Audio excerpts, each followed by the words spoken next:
Hey, this is Dan Dowdy, your host for the Built for the Trades podcast, where we help men and women in the trades grow through leadership development. And one way that we do that is interviewing amazing guests. And Brandon, he is with Live Oak Bank, a bank that specializes in giving out small loans to plumbing, electrical, and HVAC businesses. He's going to come on and share just some good wisdom, some good information for those small business owners out there that are looking to grow and possibly need a little money to do so. So Brandon is the head of service contractors there at Live Oak Bank, and him and I met out at Service World last year. So welcome to the show, Brandon. Thanks for having me on, Dan, and hoping to impart what little knowledge I know to your listeners. I know. Yeah. So listeners, don't turn it off because, we're talking about banking today. This is actually really important information. We're going to mix in some leadership talk. We may even talk about some sports. We'll see how this goes. But before we dive in, I just want to remind everybody out there, please subscribe to the show if you like what you hear and share this with a friend. Our focus is to grow this podcast organically. And, when it comes to growing your business through leadership development, you got to first focus on yourself and become better yourself so the people around you can become better. So, Brandon, let's dive in. Tell the audience a little bit about yourself. Where you're at and kind of a little bit about your experience and maybe some family and hobbies, things like that. Just kind of let us get to know you a little bit. Yeah, happy to. So I was born and raised in Stafford, Virginia, which probably none of your listeners know where that is, but it's a bedroom community of DC about 45 minutes south along I-95. The Wall Street Journal actually did a study a few years ago about where the worst traffic in the country was in terms of most hours wasted, and that is right where I grew up. So after graduating high school, moved down to Wilmington, North Carolina, where I played soccer at UNC Wilmington, and one of our teammates on our home services lending team was also my teammate on the soccer team as well. But I studied finance in school and was really interested in lending money to businesses, particularly smaller companies. My dad actually owned and operated a small business and sold it and worked for the company that he sold it to. But so I have a particular interest in helping companies like that. And I had no idea, but actually one of the largest at the time small business lenders in the country was headquartered in Wilmington, North Carolina, which is Live Oak Bank, where I work. And I was lucky enough to get a job, and I've worked in the post-closing department. So after you close let's say you own a heating and air company and you buy another business and your loan closes, well, we send you to the business analyst group where you have an individual who services your loan. So if you need a billing statement or you need to send financials in because you want a second loan, that person works with you. And that's where I started out at the bank and moved kind of throughout the loan process, underwriting. I actually worked in the group at the bank that focused on, so as the bank grows, we kind of add new industries to lend to. Mm-hmm. So I researched the new industries, and one of them was home services. And about 4 years ago, I asked to just work in the home services lending group entirely. So we're here 4 years later, still in Wilmington, North Carolina. We get to travel a lot for work since we lend in all 50 states. So we get to meet a lot of great people in the industry, talk to a lot of great folks. But I knew I was supposed to talk about myself, but I think I care a lot about work and what I do. And I think it always tends to kind of bleed into my discussion about who I am. So, no, it's all good. Yeah, I mean, I still remember back to walking around the trade show at Service World and looking over and seeing a bank. Like, what's a bank doing here at the trade show? So I thought that was kind of unique. And then we met and kind of hit it off. And I thought what Live Oak Bank is really, what y'all offer is really cool. I am curious, like, what attracted you to home services over anything else that you wanted to, were doing at the time? Yeah, so our main product that we lend here at the bank, or at the time we've expanded a lot into conventional products, but our main product at the time was called, and I think it's important to kind of highlight what the product is because it'll show what types of markets we look to get into and why we focused on this one. So Mm-hmm. we use what's known as the Small Business Administration 7A loan.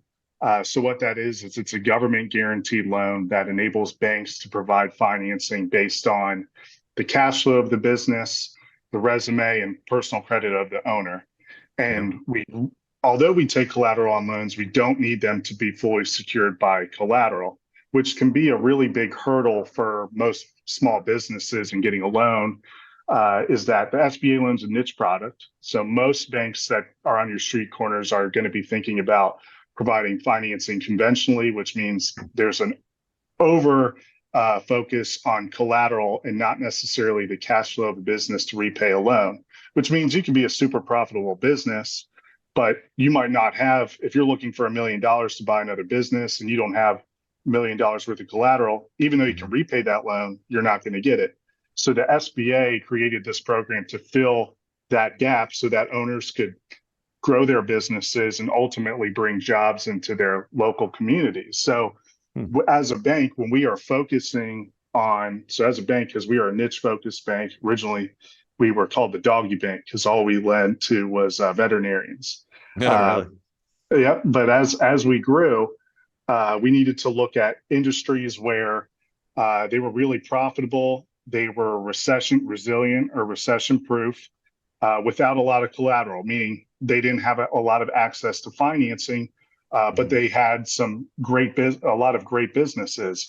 And so we started, I think I was walking home one day and we're in Wilmington, North Carolina. So it's 80 degrees out today. And it gets up to 90 to 100, super humid in the summer. And I'm thinking how I could not live without air conditioning. Yeah. And I started thinking, I bet there's a lot of air conditioning companies that just focus on repair and not new construction, because new construction's fine, but we tend to just focus on service repair and replacement businesses, and started researching the industry and found that most businesses, regardless of size, whether you're $1 million in sales or $40 million in sales, had no idea that this product existed to help them grow their company. So we looked for markets that are recession resilient. So HVAC, plumbing, electrical services. We all went through the pandemic where there were, a little bump in the road, but you're able to keep operating. Although they call replacing your water heater as discretionary, I know if I'm dealing with cold water, I'm going to replace my water heater. So I think it's more recession proof than most people say. And then it was really, and it was really fragmented. So that's kind of what led us to this industry. And then we interview business owners and stuff before in industry potential partners that before we decide to land. And it was just all great people. I think I've been working here for 4 years and never met a person I did not like. Well, that's good. See, I was setting you up just to say that the reason why I work with these trades is because they're awesome people, right? They're just awesome people. But no, I love that, Brandon. I think it is so true, and I hope people listening out there are really picking up on what it is you're saying. So, Live Oak Bank is not a traditional bank. You specialize in helping these small businesses grow through these loans, and just to help the audience out there. When you say collateral, what are you referring to? When I say collateral, when banks are looking to fully secure a loan, they're looking for hard assets. So that's typically vehicles or real estate. Now, we can collateralize the goodwill of a company, but that's not something you can actually tangibly hold, right? So they're looking for things you can touch, like real estate and vehicles and inventory, or possibly accounts receivable. But a lot of heating and air and plumbing service companies don't have those in abundance or enough to secure a loan. Yeah, that's really key there, because I was actually having this conversation with my mastermind group yesterday, and we were talking about some companies will grow up to about $3 million in sales before they actually purchase a building and move into a building. Some people are just completely remote, especially in this day and age, and so to have a whole lot of assets, it's hard, and to grow beyond that limit, you do need a lot of cash. And so it is pretty neat that y'all can offer these loans based on cash flow and based on profitability of the business, not just the hard assets. So that's a really key, just right off the bat. Um, and it definitely is a differentiator between, the SBA loans and conventional loans. So let's dive into that a little bit more. So, working with these companies, the hardest thing in growth really is to grow without cash. So is there usually like whenever you're assessing these companies and you're wanting to work with them, is there kind of a standard for, let's just say they have a rainy day fund, a savings account that they have some money in. Is there kind of a standard that you push them towards having money saved up as they're growing their business, kind of a standard that you talk about from your side? Yeah, I think a good kind of what we'll look at is let's say somebody's buying a business for the first time. We want to Mm-hmm. make sure they have enough savings on hand to operate that business. And at minimum, we generally look for 5% of revenue. It's not a uh, it's by no means an exact science, but that's what we look to get people started out at. And then in terms of people that operate their companies, uh, without needing financing from a bank, you know, having money saved up for an emergency fund in the future, or even when things are going well, that's the best time to reach out to your local bank and seek out a line of credit. Even when you don't need money is the best time to ask for it, and looking for a line of credit, because it's always great. Even if you don't need to draw upon it, you want to have the opportunity to have it and already having worked with the bank. So that's always an important thing to keep in mind.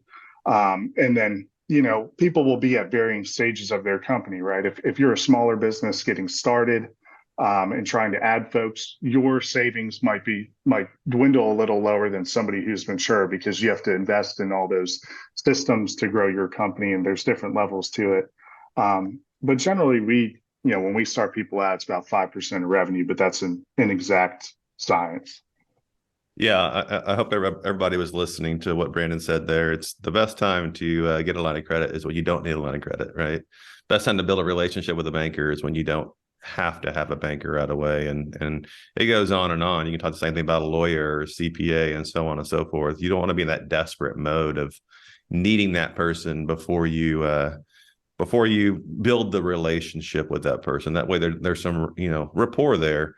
And so going back to that 5% of revenue, were you referring to, that's how much cash you should have in the bank and operating your business, or is that referring to the value of the business? So that's just referring to how much cash to have in a bank account on your balance sheet stored away. And Yeah. in terms of the value of the business, that's typically like a multiple of the Okay. earnings of the Let's company. let's not go there yet. We'll talk about that here in a minute. Okay, I just wanted to make sure I heard you clearly. And No problem. so a lot of businesses that I work with and I talk to and the trades, um, you know, the standard I always talk about is having 3 months operating expenses. And so a lot of people have no idea what their operating expense is.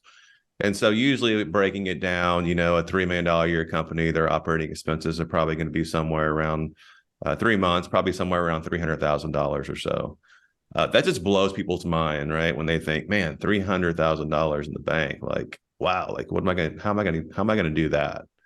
So let's talk to somebody who has like, maybe they have 20 or $30,000 in the bank and they need to bridge that gap. Is this, going to you or looking for a loan like this a good opportunity to bridge that gap until they can actually save that cash up? Yeah, I think and typically what our working capital loans for are going to be used for growth per se. Mm-hmm. So Yeah. replacing so somebody might be spending, $10,000,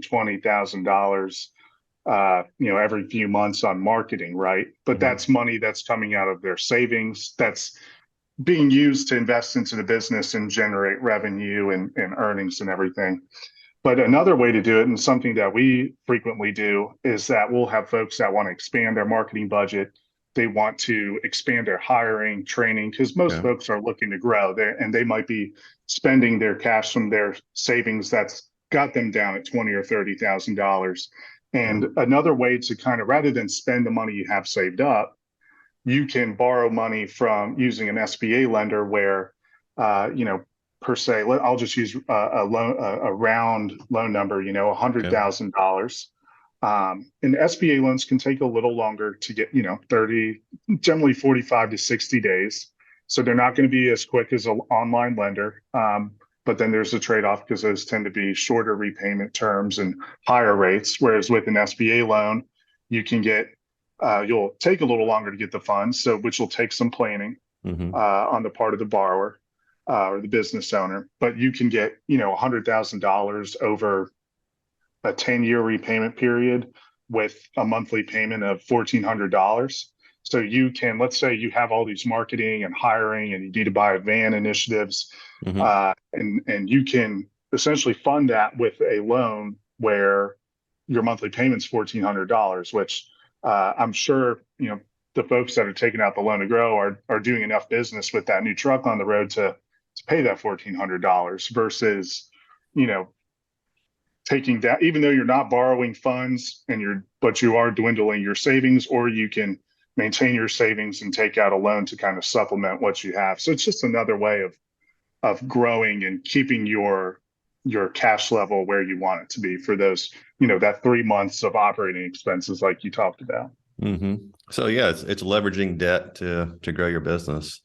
Yep. And leveraging good debt. Like there's a big difference between, taking an SBA loan and taking out a loan that has 30% interest, Yeah. And it is definitely it's not if you're in a hole, an SBA loan isn't going to be the best fit for you. But if you're looking to grow and in a good spot, it's definitely a great fit. All right. So before we transition off this particular loan for growing your business and really just that focus on that working capital, I guess you'd say. Is there, if I was to bullet down to 3 steps for people listening, if they want to be proactive and start positioning themselves to take advantage of this, what are 3 steps that you would tell people to do? Yeah. So I guess there's a couple different ways. So I think the first and foremost is to call a banker to understand what the terms of the loan specifically will look like, whether that's myself or your local bank, understanding what you want and if the bank has a product for that and what the terms look like and what they'll require to get approved. Because with any loan, you're seeking approval and you'll have to provide info to the bank, and you'll want to understand what's needed to be approved so that you do get approved. Yeah. That's the first step, is understanding what the products are. And then the second step is generally with us, the big things that, and we're going to assume that your resume box is checked because you're listening to this podcast because you're a business owner or you're in the trades. You've already got the resume box checked. Yeah. But with us, we look at 3 things for approval, right? The first one is cash flow, because we want to make sure that your business's cash flow is enough to repay any existing and proposed debts you have, because we don't want to send financing to a business owner where day one, they're going to struggle to repay that loan that first year. That's not a position we want to put anybody in. So focusing on growing your profitability and cash flow of the business. I won't get too into the details, but there's a number that we look for called, or a ratio called the debt service coverage ratio. Okay. And we look for essentially 125% debt service coverage. So if you have $100,000 per year in debt payments you have to make over 12 months, we want your business to at least generate $125,000 in cash flow after, paying yourself, so that you can repay the debt and have that cushion. So that's the number we're generally looking for. That's good. And then the second thing is, even though it's a business loan, they do require personal guarantees from the owners of the business. Okay. So maintaining good personal credit, keeping it above, 660, your personal credit score. The loan won't show up on your credit score like a mortgage would, but we do pull your credit.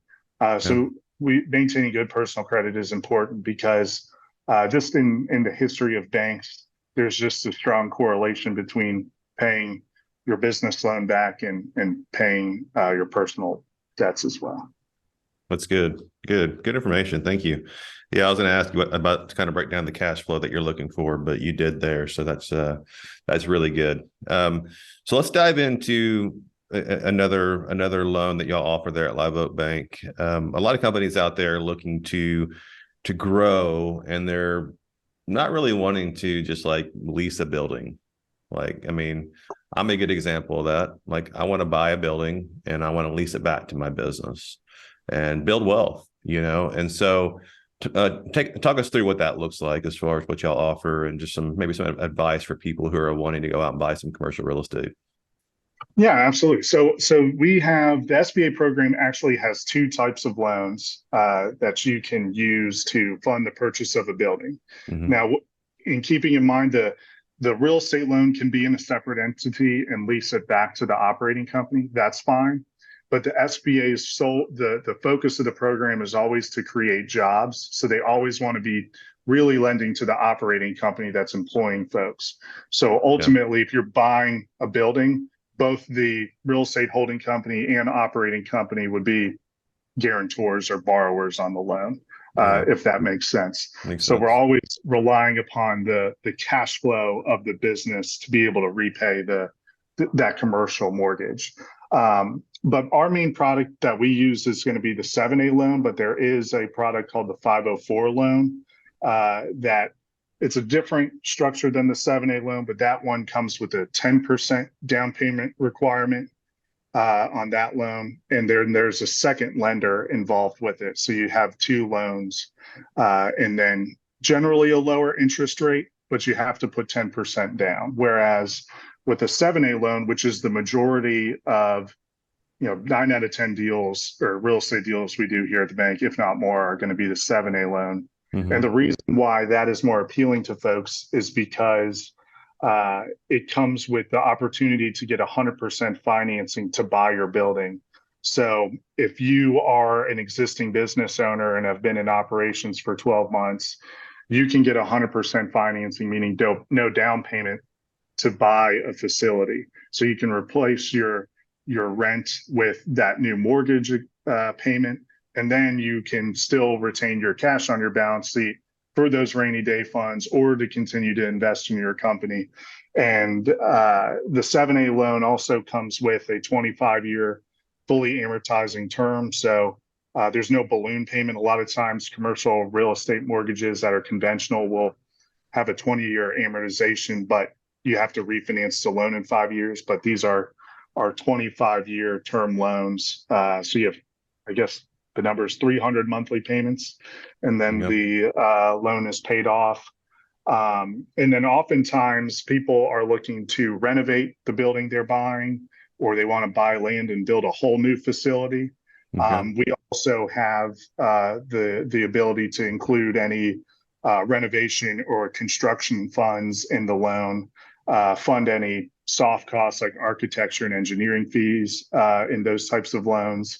And then we also assign a construction team to your deal, because we make sure that, permitting is in place, plans are in place, the budget's all there. Because if you're building a new facility, and we work with your general contractor to disperse funds, make sure they're doing their job, but make sure it's zoned appropriately, because we don't want somebody to ask for a $3 million loan and just give them $3 million. And next thing we know, they can't get permitting from the municipality to build what they want. So that's kind of, without getting too detailed, that's what we can do for real estate. And it's always, just like a personal mortgage.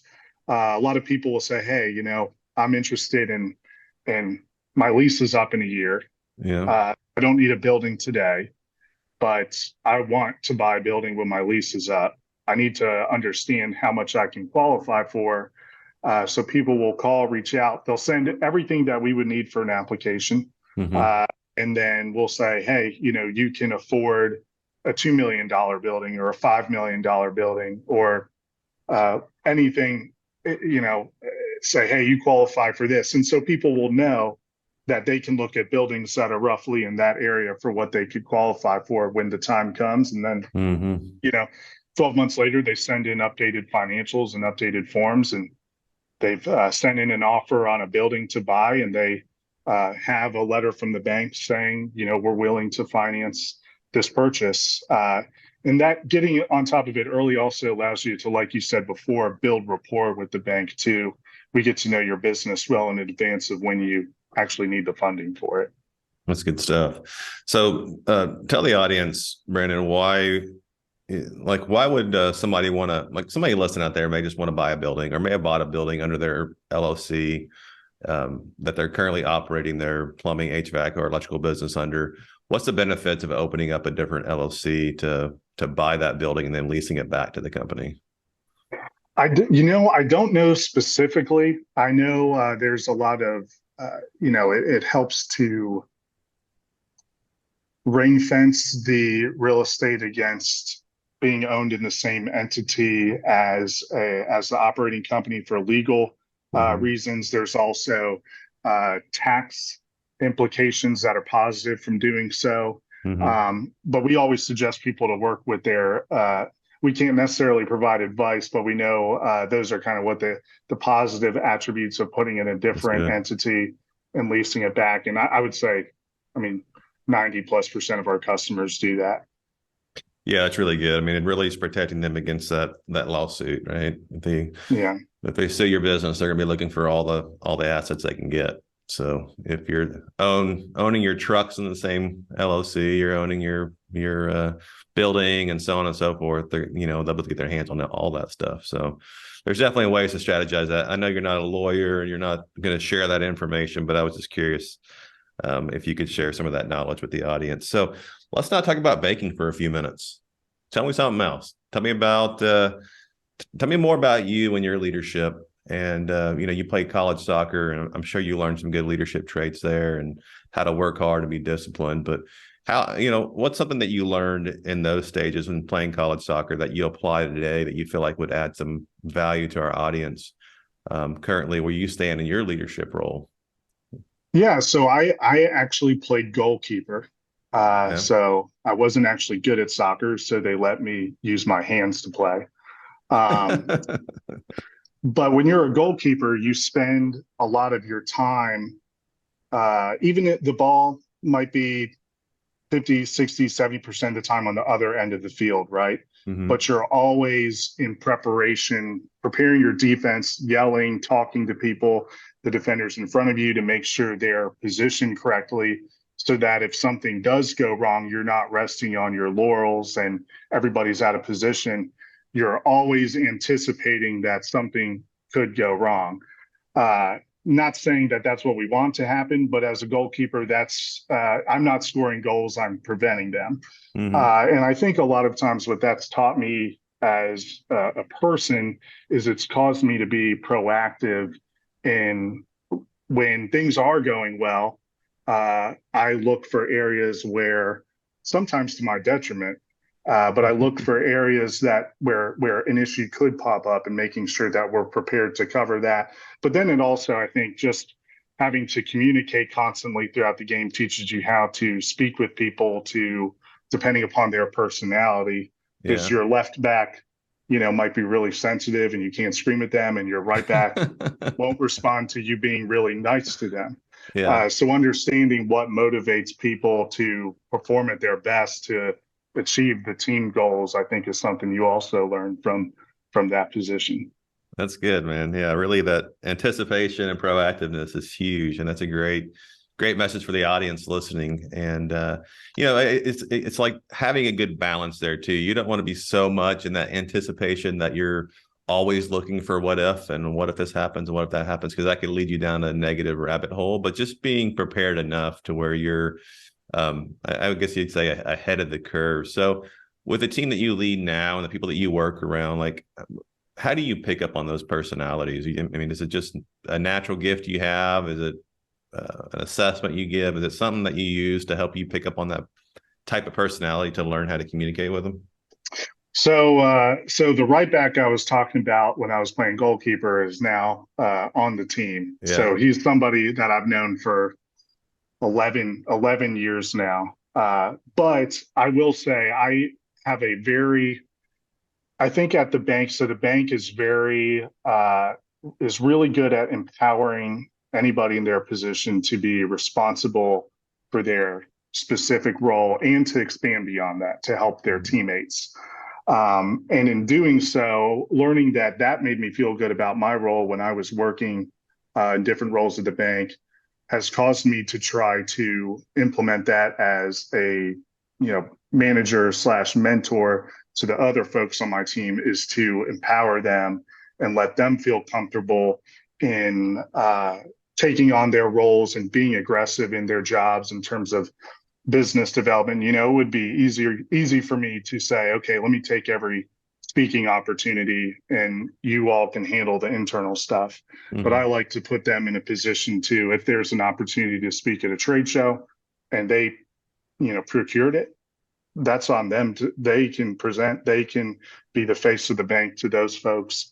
But I'm also just really lucky to have teammates that are inherently driven to do their best. And my goal is to just get out of their way and create an environment that allows them to do what's already inside of them. That's good stuff. Yeah, I mean, getting people bought in, a big way to get people bought in is just to get them doing some of the things that you may a lot of managers or owners out there maybe taking full control over it and doing everything themselves. The problem with that is you eventually bottleneck your business, and you have a hard time growing, and you're doing everything for everybody, and all you're doing is leading a bunch of followers because they're waiting on you to take care of everything for them. And it's a slippery slope. I mean, I'm sharing it like it's no big deal, but it happens to most every manager and business owner out there if they're not aware of that and they're able to make some changes to help get away from that. So that is some good information. And I was just talking to a manager the other day who was wanting to buy the family business that they were a part of, and I hear this quite a bit in the trade, especially in family businesses, and it always is followed up with, "But I can't afford it. I just can't afford it." They have no idea how much it costs. They haven't done anything. So talk to that person. That person's been there over 20 years that I'm talking about, and it's been in the talks of that person buying it, but they don't think they can afford it. So kind of talk to the people about that. If somebody out there who's wanting to buy a business and is kind of wondering the same thing, cannot afford it, what are some of the things that y'all do to educate that person? Yeah, and that is a conversation that we have frequently with the individual looking to buy. And we also have that conversation with the seller who hears us talk about succession planning and selling to that next generation. And they have somebody identified at their company they want to sell to. So the seller will even reach out and say, "Hey, how do I prepare, my guy or gal to, get ready to buy this company? What are the details?" So we always suggest, if you're looking to buy a business from the owner, or you are looking to sell your business to an employee, and financing might be a part of that, always reach out to bank to, even if it's a year away, 3 years, 5 years away, call the bank to understand what goes into the application process, the closing process, because there's a lot of details that go into it. Right. So for a first time buyer of a business using the SBA program, you generally have to come up with at least 10% down. So if the purchase price of the business is $1 million, you need to put roughly $100,000 down, if not more. Now, there is an opportunity where if the seller is willing to hold a seller note, you can put 5% down. So $50,000 in that instance. But just understanding those variables, that way, if you don't have that money saved up, you can start saving if it's something that's 2-3 years down the line. And also understanding that it can't be, that down payment can't be borrowed. It can be a gift, but you can't take out a personal loan to get it. You have to actually save that and have in your bank account. So that's one thing, understanding the personal credit aspect, having a 616 above, the resume aspect, having a license to operate the company, because with an SBA loan, the seller can't stay on as a key employee after the deal closes. So generally speaking, the license holder has to be the owner has to be that new buyer. Now, sometimes the business might have plumbing, HVAC, and electrical, and the seller doesn't hold any of the licenses and employees do. We can, we We'll understand figure there's that gray out. areas, so we talk about it. But those are reasons why we suggest people talking or understanding what goes into it, to understand especially what that down payment is going to look like, so that you can save up for it. Because we've had people where they're like, "Oh darn, I wish I known this 3 months ago, because I just put, 400 grand down on my house and I could have used it to buy this business, but I thought that wouldn't be enough." Huh. So we always suggest reaching out early to talk and learn, no matter how far away it seems. That's good stuff. Yeah, it goes back to that being proactive, right? Being pro Absolutely. being proactive and realizing that it is possible. I think that having that mindset of it's never going to happen, then it's never going to happen. I like your thought on, hey, even if it's 3 to 5 years away, reach out now and kind of figure out the details so you can start being proactive towards whatever that is. So that's good stuff, Brandon. Thank you for sharing that. And as we kind of come to a close in the podcast today, is there anything else that you want to share with the audience? I think, and I should have hit on this when we were just talking about the succession planning, but I've brought up a lot about the hard numbers of qualifying for a loan and getting approved. But ultimately, the most time you spend with the bank is after the loan closes, and you're spending 10 years to repay the loan, which comes Mm-hmm. from successfully operating a company. And there are a lot of intangibles and parts of running a business that you have to understand to do that successfully. So for that GM or that individual who works for a company wants to buy it from the seller, and the seller's on board with that, ask for more responsibilities, because eventually you're going to be in that owner's role. You're going to be in that chair. If they're Mm-hmm. understanding how to look at the profit and loss, or understanding what goes into the gross profit margin of a business, and how to maintain pricing, or how, we just actually did a survey of our customers all across the bank. We were lucky enough that in the home services trade, we were one of the most optimistic industries at the bank about current finances, industry growth, et cetera. But what was highlighted, which you and I both know from talking to business owners every day, is that Mm-hmm. the biggest issue is finding talent and then retaining talent. So working with the seller to be put in a position to understand how to do all of that successfully is important. That's a intangible asset that you can't check a box on a loan application that, hey, I'm good at hiring people.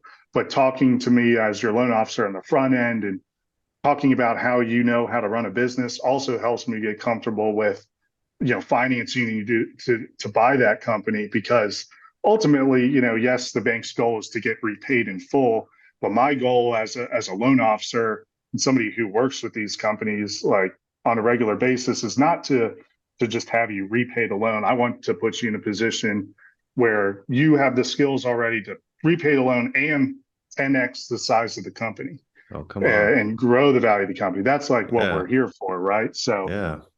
that's what, there's numbers based, but it's also, there's a lot of qualitative things that you can't measure via numbers that go into qualifying for a loan and repaying it and growing a company.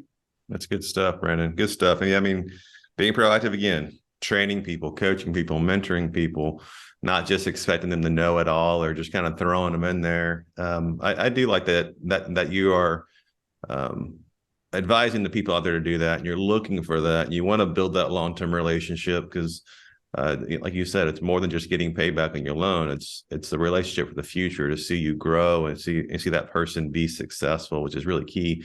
And I can't help but to recognize that you set me up for our ebook, The 3 Steps to Attract and Retain Top Team Members. I appreciate that. but No but problem. yeah, there you go. There you go. So, but anyways, yeah, in closing, thank you, Brandon, for coming on the show today. It's been I've learned a lot. I hope my audience has learned a lot.